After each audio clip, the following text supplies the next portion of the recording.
This is going to be 3 tips on how to move through tough emotions.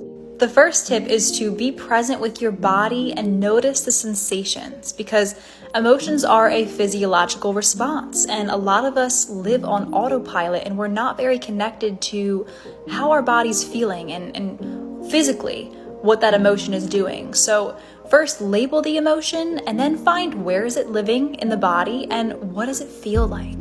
Can you describe it from a place of curiosity and not judgment? The next tip, which by the way, don't speed through that first tip. You may have an urge to not stay with the emotion for too long because it's uncomfortable. If it's uncomfortable, you're doing it right, so stay with it. And when you feel like you've felt that sensation for long enough, allowing some kind of physical release. So maybe a good cry, maybe screaming, maybe a little shake with the body, maybe a tense and release exercise or yoga or a run. Anything that allows the energy to flow and move through the body is going to give you a nice physical release.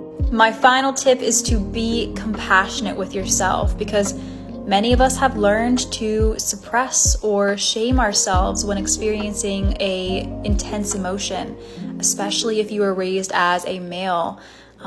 It can be seen as weak or unproductive to take time to feel your feelings, but it's not.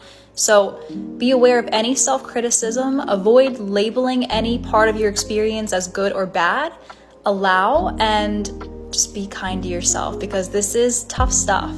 On a final note, remember that you are human, so therefore you are going to experience feelings sometimes. And whether or not you allow yourself to feel those feelings is going to directly affect how much you struggle with them. So, as they say, the only way out is through.